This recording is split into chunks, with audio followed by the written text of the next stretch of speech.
मी समर्थ अवधूत चिंतन श्री गुरुदेव दत्त स्वामी कृपा या चॅनलमध्ये सर्वांचं खूप खूप मनापासून स्वागत. तर बघा, आज आपण बघणार आहोत 21 दिवसांची व्यंकटेश स्तोत्र सेवा कशी करायची. या चातुर्मासामध्ये 21 दिवस लगातार व्यंकटेश स्तोत्राचे पठण केल्याने आपल्या आयुष्यामध्ये काय बदल होतात. तर व्हिडिओ शेवटपर्यंत नक्की बघा. श्री स्वामी समर्थ सर्वांना पुन्हा एकदा.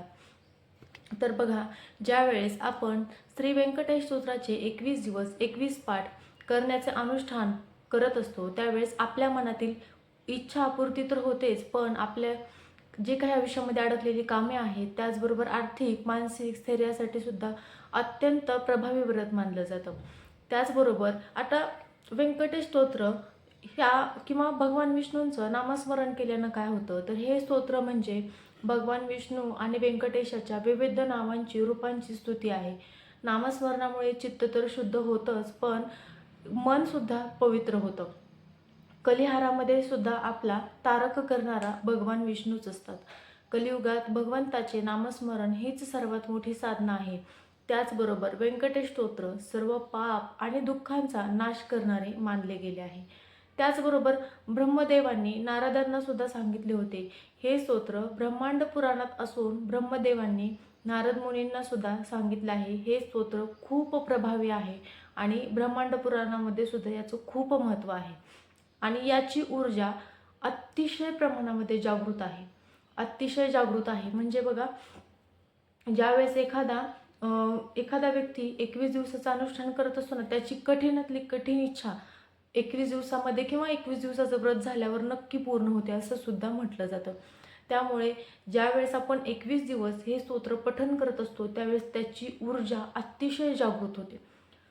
आता हे स्तोत्र म्हटल्याने आपल्यामध्ये सुद्धा काय चेंजेस होतात, तर मनोकामना तर पूर्ती होतेच, म्हणजेच नियमित 21 दिवसांच्या नियमाने केलेले पाठ माणसाच्या मनातील वाटेल ती इच्छा तर पूर्ण होतातच, पण संकट आणि भय निवारण सुद्धा होते. राजदरबार असेल, शत्रुपीडा असेल, त्याचबरोबर युद्ध किंवा कोणत्याही मोठ्या संकटात अथवा भीतीमध्ये या स्तोत्राचे पाठ आपले रक्षण करतात. त्याचबरोबर दरिद्रता आणि रोगनाश, निर्धन व्यक्तीला धनप्राप्ती, अपत्यहीनाला संतती आणि रोगांपासून मुक्ती मिळते, असा सुद्धा एक धार्मिक विश्वास आहे. त्या बघा, स्तोत्रामध्ये सुद्धा खूप छान स्तोत्र आहे आणि म्हणायला सुद्धा अतिशय 1-2 ते 3 मिनिट सुद्धा लागत नाही.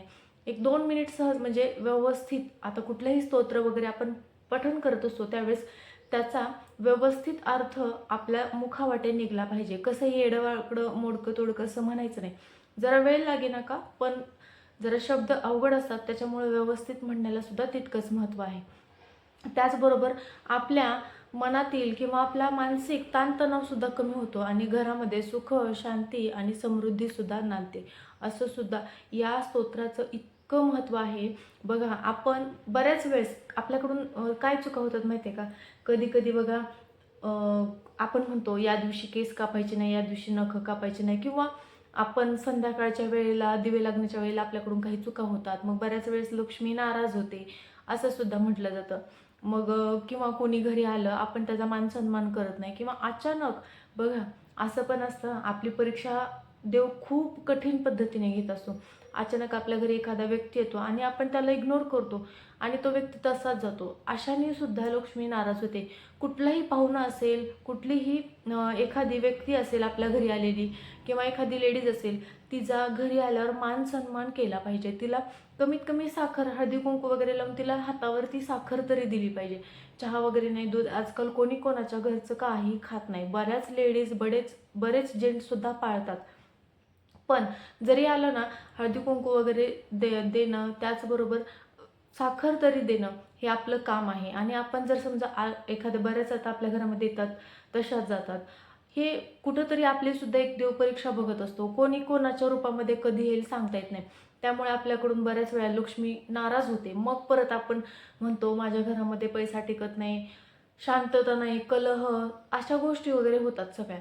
मग आपण त्यावेळेस काय केलं पाहिजे? मग आपण लक्ष्मीप्राप्तीसाठी सुद्धा सेवा करत असतो. त्याचबरोबर लक्ष्मी मातेला विनंती करत असतो, लक्ष्मी माता तुम्ही माझ्या घरामध्ये प्रवेश करा, माझ्या घरामध्ये सुख, शांती, समाधान, आरोग्य लाभू द्या. पण ज्या वेळेस आपण भगवान विष्णूंची सेवा करत असतो त्यावेळेस लक्ष्मी मातेला यावंच लागतं. त्यामुळे भगवान विष्णूंची सेवा आपण रोज जितकी जास्त प्रमाणात करू तितकी आपल्या घरामध्ये लक्ष्मी प्राप्ती, त्याचबरोबर विष्णूंचा वास नेहमी असतो. आता 21 दिवसांची व्यंकटेश स्तोत्र सेवा. 21 दिवस आपल्याला ही सेवा लगातार करायची असते. आता सुरुवातीला मांडणी काय करायची, तर बघा, मांडणी तुमच्या देवघरामध्ये विष्णूंचा फोटो असेल किंवा विष्णूंची मूर्ती असेल. विष्णूंचा फोटोही नसेल आणि मूर्तीही नसेल तर बाळकृष्णाची तरी मूर्ती असेलच ना. हां, मग आता आपण रोज देवपूजा वगैरे करताना तुम्हाला मांडणी सेपरेट करायची असेल तर तुम्ही मांडणी सेपरेट करू शकता. नसेल, तुमच्या देवघरामध्ये ऑलरेडी सगळे देव वगैरे असतातच. फक्त मांडणी काय करायची आहे, तर तुम्हाला मांडणी सेपरेट करायची असेल तर एक पाट घ्यायचा. 21 दिवसाचं अनुष्ठान करायचं आहे ना तुम्हाला, मग एक पाट घ्यायचा. पाटांवरती एक पांढरं वस्त्र अंथरायचं. पांढरं नसेल तर तुम्ही लाल वापरू शकतात. त्या पांढऱ्या वस्त्रावर विष्णूंचा फोटो किंवा मूर्ती. आता तुम्हाला ही स्थापना करायच्या आधी त्याचा अभिषेक करायचा आहे पंचामृताने. ओम नारायणाय विद्महे वासुदेवाय धीमहि तन्नो विष्णू प्रचोदयात किंवा ओम भगवते वासुदेवाय नमः या मंत्राचा सुद्धा जप करून तुम्ही त्याचा अभिषेक करू शकतात. अभिषेक करून झाल्याच्या नंतर ती मूर्ती व्यवस्थित स्थापना करायची. षोडशोपचार, गंध, धूप, दीप, अगरबत्ती, त्याचबरोबर फुलं, अक्षदा, अष्टगंध वगैरे लावून त्यांची पूजा वगैरे करून झाल्याच्या नंतर एक तुपाचा दिवा लावायचा. आता बघा, तुपाचा दिवा नसेल तर तुम्ही तेलाचा लावू शकतात. तेलाचा सुद्धा दिवा तुम्ही लावू शकतात, असं काही नाही, तुपाचाच असावा. त्याचबरोबर नैवेद्याला काय दाखवायचं, साखर दाखवा, दूध दाखवा, फळ दाखवा किंवा केळी दाखवा. यथाशक्ती यथावक्ती तुम्हाला जे काही दाखवणं होईल ते दाखवा. त्याचबरोबर समोर 11 रुपये किंवा 21 रुपये दक्षिणा ठेवायला सुद्धा विसरू नका. यथाशक्ती 1 रुपया सुद्धा तुम्ही ठेवू शकतात. आणि परत काय करायचं माहिती आहे का, ही जी दक्षिणा आहे ही तुम्ही तुमच्या तिजोरीमध्ये अशीच जपून ठेवायची. जर समजा कधी तुम्ही तिरुपतीला वगैरे तुम्ही जाणार असाल किंवा कुठल्या तरी एखाद्या बालाजी मंदिरामध्ये गेलात तर तुम्ही त्या दानपेटीमध्ये ते पैसे दान करू शकतात. मग तुम्ही 1 रुपया ठेवा किंवा 11 रुपये ठेवा किंवा 21 रुपये ठेवा, काही प्रॉब्लेम नाही. पण ज्यावेळेस तुम्ही मंदिरामध्ये जाणार असाल त्यावेळेस तुम्ही तिथे दान करा किंवा मग त्या वस्तूचं तुम्ही काहीतरी देवालाच घेऊन तुम्ही देवाला म्हणजे वस्त्र घेऊ शकतात किंवा मग तुम्ही काही तुम्हाला गळ्यातला एखादा छोटासा हार वगैरे काही घेऊ शकतात, असं काही नाही. आता शक्यतो एखाद्या मंदिरामध्ये गेलात तर दानपेटीमध्ये ती दक्षिणा तुम्ही दान करावी. आता ज्यावेळेस तुम्ही हे वाचायला सुरुवात करणार आहात त्यावेळेस आता ही जे सेवा तुम्ही करणार आहात त्यावेळेस तुम्हाला सेवेच्या आधी तुम्हाला संकल्पसुद्धा सोडायचा आहे. आता संकल्प सोडताना सांगायचं आहे, जे काही असेल ते हातामध्ये पाणी, गंध, फूल, अक्षदा वगैरे घेऊन तुम्हाला संकल्प सोडायचा आहे. संकल्प सोडताना तुमच्या मनातील इच्छा आहे ती तुम्हाला बोलून दाखवायची आहे. तुमच्या मनातील इच्छा बोलून झाल्याच्या नंतर तो गोत्र सांगायचं, तुमचं नाव सांगायचं, तुमच्या मनातील इच्छा बोलायची आणि ते पाणी तामणामध्ये सोडून द्यायचं. आता ज्यावेळेस तुम्ही सुरुवात करणार आहात त्यावेळेस सुरुवातीच्या आधी 108 वेळा म्हणजेच ओम नारायणाय विद्महे वासुदेवाय धीमहि तन्नो विष्णू प्रचोदयात या मंत्राचा 1 माळ जप करायचा आहे. शक्यतो कमळगठ्ठ्याच्या माळेवर करण्याचा प्रयत्न करा. जर कमळगठ्ठ्याची माळ नसेल तर तुम्ही साधी माळेवर सुद्धा करू शकता किंवा काउंटरवरती सुद्धा करू शकतात, असं काही नाही. 1 माळ विष्णू गायत्री मंत्र म्हणायचा आहे, 1 माळ लक्ष्मी गायत्री मंत्र म्हणायचा आहे. आणि हे मंत्र दोन्ही म्हणून झाल्याच्या नंतर तुम्हाला आता बऱ्याच जणांना संस्कृतमध्ये म्हणायचं असेल किंवा प्राकृतमध्ये म्हणायचं असेल तर बघा, छोटं पण आहे, एक प्राकृतमध्ये खूप मोठं आहे पण संस्कृतमध्ये जरा थोडंसं लहान आहे, तुम्ही ते सुद्धा म्हणू शकतात. आता ज्यावेळेस तुम्ही हे वाचायला बसणार आहात त्यावेळेस निळं आसन घ्यायचं. जर निळं नसेल तर तुम्ही लाल घेऊ शकतात, फक्त काळं घेऊ नका. लाल वगैरे कुठलाही रंग घेऊ शकतात, फक्त काळं वगैरे असं काही घेऊ नका. आता सुरुवातीला तुम्हाला काय करायचं आहे, हे सगळं झाल्यानंतर संकल्प झाला, परत तुम्हाला सगळी षोडशोपचार पूजा वगैरे झाली.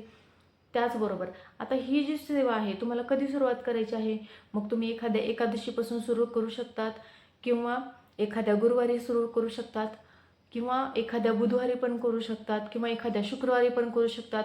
व्यंकटेशांचा शुक्रवार हा सुद्धा दिवस खूप महत्त्वाचा आहे, म्हणून एकादशी दिवशी करू शकता, शुक्रवारी करू शकता, गुरुवारी करू शकता. तुम्हाला जर नाही जमलं या 3 वारी तर तुम्ही आधीमध्ये सुद्धा कुठल्याही वारी करू शकतात. फक्त ज्या दिवशी सुरू केली त्या दिवशीपासूनचे पुढे दिवस तुम्ही 21 दिवस काउंट करा. आता हे सगळं झाल्यानंतर तुम्हाला जे व्यंकटेश स्तोत्र आहे, या ज्या व्यंकटेश स्तोत्रामध्ये किती ओव्या आहेत ना, तर 15 ओव्या आहेत टोटल. आता हे कसं पठण करायचं आहे, तर बघा 1 ते 20 वेळा तुम्हाला 1 ते 8 ओव्यापर्यंत पठण करायचं आहे. 20 वेळा पहिल्या ओवीपासून तुम्हाला 8व्या ओवीपर्यंत पठण करायचं आहे आणि 21व्या वेळेस तुम्हाला फलश्रुतीसकट म्हणायचं आहे. आता पहिल्या ओवीपासून 15व्या ओवीपर्यंत हे फलश्रुतीसकट झालं. समजलंच असेल, एकदा डबल सांगते. ज्यावेळेस तुम्ही पठण करणार आहात 20 वेळेस तुम्हाला पहिल्या ओवीपासून 8व्या ओवीपर्यंत म्हणायचं आहे आणि 21व्या वेळेस तुम्हाला फलश्रुतीसकट वाचायचं आहे. त्यावेळेस पहिल्या ओवीपासून 15व्या ओवीपर्यंत म्हणायचं आहे. हे म्हणून वगैरे झाल्याच्या नंतर तुम्हाला सगळं झाल्याच्यानंतर तुम्हाला विष्णूंची आरतीसुद्धा करायची आहे किंवा व्यंकटेशांची बघा यूट्यूबला सर्च करून द्या, तुम्हाला मिळून जाईल. आरती करायची. आरती वगैरे झाल्याच्यानंतर ती सर्व घरामध्ये वगैरे आरती द्यायची, तुम्ही स्वतः घ्यायची, नमस्कार करायचा आणि असं पण म्हणायचं काही माझ्याकडून सेवा करताना काही चूक वगैरे झाली असेल तर क्षमस्व किंवा क्षमा असावी. हे सगळं झाल्याच्या नंतर आता तुम्हाला नियम काय पाळायचे आहेत, तर नियम तुम्हाला परान्न वर्ज्य करायचं आहे. त्याचबरोबर मांसाहार वर्ज्य करायचा आहे. ब्रह्मचर्याचं पालन करायचं आहे. शक्य झालं करा, काही अडचणी असल्यास नाही जमल्यास सुश्रुभूत होऊन तुम्ही परत नंतर करू शकतात. पण 21 दिवस परान्न आणि त्याचबरोबर मांसाहार या 2 गोष्टी आवर्जून पाळायच्या आहेत. आता 21व्या दिवशी काय करायचं, तर 21व्या दिवशी ज्या वेळेस तुम्हाला मी बोलले ती जी पूजा मांडणी वगैरे आहे, तुमचं पठण वगैरे झाल्याच्या नंतर तुम्हाला एखादं जोडपं जीव घालणं झालं तर जोडपं जीव घाला किंवा एखाद्या देवबाप्पांना तुम्ही 51 रुपये किंवा ती जी समोरची ठेवलेली दक्षिणा आहे ती दक्षिणासुद्धा तुम्ही एखाद्या देवबाप्पांना देऊ शकता किंवा एखाद्या मंदिरात देऊ शकतात. एखादं जोडपं जीव घाला किंवा 4-5 मुलं जीव घाला किंवा एखाद्या सुवासिनीला हळदी कुंकू देऊन एखादं त्यांना जे काही म्हणजे मानपान असेल तो मानपान देऊ शकतात आणि जो काही नैवेद्याला बनवला आहे तो त्यांना तुम्ही प्रसाद म्हणून देऊ शकतात. मग त्या दिवशी पिवळा शिरा बनवू शकतात किंवा मग तुम्ही मोतीचूर लाडूसुद्धा बनवू शकतात या दिवशी किंवा केळी वगैरे वाटप करू शकतात. तुम्हाला यथाशक्ती यथाभक्ती जे काही बनवणं होईल ते तुम्ही बनवू शकतात. आता हे सगळं झाल्यानंतर किंवा पिवळा भातसुद्धा बनवायचा आहे या दिवशी. आवर्जून पिवळा भात आणि शिरा. सहसा जास्त नैवेद्य पिवळा भात म्हणजेच आपण फोडणीचा भात म्हणतो ना, हा पिवळा भात आणि शिरा बनवायचा. 5 मुलांना द्या किंवा एखाद्या सुवासिनीला द्या किंवा एखाद्या जोडप्याला देऊ शकतात. हे असं व्रत आहे, खूप प्रभावी व्रत आहे. अत्यंत कठीणातल्या कठीण इच्छा पूर्ण होतात. आवर्जून एकदा तरी हे व्रत नक्की करा. 21 दिवसाचं नसेल शक्य झालं तर तुम्ही हे 3 दिवसाचं सुद्धा करू शकतात. 3 दिवसाचं सुद्धा रात्री 12 वाजता अनुष्ठान करू शकतात. आता हे व्रत करताना तुम्हाला रात्री डॉट 12 वाजता करायचं आहे. आता 12 वाजता करायचं म्हटल्याच्या नंतर मग तुम्हाला संध्याकाळी आंघोळ वगैरे करायची का, बघा आता कसं तुम्ही बाहेर ड्युटीला वगैरे गेलेला असतात, मग ड्युटीला वगैरे जाऊन आल्यानंतर आपण एका ठिकाणी जात नाही, बऱ्याचशा ठिकाणी जातो. त्यामुळे निगेटिव्ह एनर्जीसुद्धा आपल्यामध्ये तितकीच भरलेली असते. त्यामुळे संध्याकाळी तुम्ही 11-11:30 वाजता व्यवस्थित सुश्रुभूत होऊन तुम्ही आसन वगैरे पूजा वगैरे मांडून आसन वगैरे टाकून त्याच्यावरती पठण करायला बसू शकतात. पण जर तुम्ही कुठं नाही जाणार, घरीच असणार आहात तर आंघोळ वगैरे करण्याची काही गरज नाही. कारण कसं आहे, पावसाळा सुरू आहे, थंडी पण बरीच आहे. आजारी पडण्यापेक्षा आपण आपली काळजी घेऊन कुठलेही व्रत वैकल्य करावे. आणि आता हे सगळं झालं. जर तुम्हाला संध्याकाळी नाही जमलं तर तुम्ही दिवसभरात सुद्धा करू शकतात, ब्रह्ममुहूर्तावर करू शकतात किंवा प्रदोषच्या काळात सुद्धा करू शकतात. आता मग हे बघा, ही व्रतची खरी तर संध्याकाळी 12 वाजताच करायचं आहे. पण जर तुम्हाला नित्यसेवेमध्ये पठण करायचं असेल तर तुम्ही रोज प्रदोष काळामध्ये सुद्धा पठण करू शकतात, सकाळी पठण करू शकतात. आवर्जून रोज 3 वेळा सुद्धा पठण करायला नक्की विसरायचं नाही. नित्यसेवेमध्ये आपलं रोज 3 वेळा विश्वकर्मा चालीसा असेल, 3 वेळा व्यंकटेश स्तोत्र असेल, लक्ष्मी गायत्री मंत्र, विष्णू गायत्री मंत्र, नवार्णव मंत्र, हे सगळे मंत्र आपण रोज पठण केलेच पाहिजे दिवे लागतेच्या वेळेला. आता रात्री पठण करायचं म्हटल्यावर बऱ्याच जणांना मी तुम्हाला सांगितलं, जर आंघोळ करायला नाही जमलं तर व्यवस्थित साडी वगैरे चांगली व्यवस्थित किंवा साडीच घालावी असं काही नाही, एखादा ड्रेस वगैरे घातला तरी चालेल. फक्त काळं वस्त्र परिधान करायचं नाही आणि सेवा करायला सुरुवात करायची. आता हे सगळं झालं सांगितलं. काही डाऊट असल्यास कमेंट बॉक्समध्ये नक्की विचारू शकतात. तर व्हिडिओ आवडला असल्यास लाईक करा, शेअर करा, कमेंट करा आणि सबस्क्राईब करायला विसरू नका. श्री स्वामी समर्थ सर्वांना.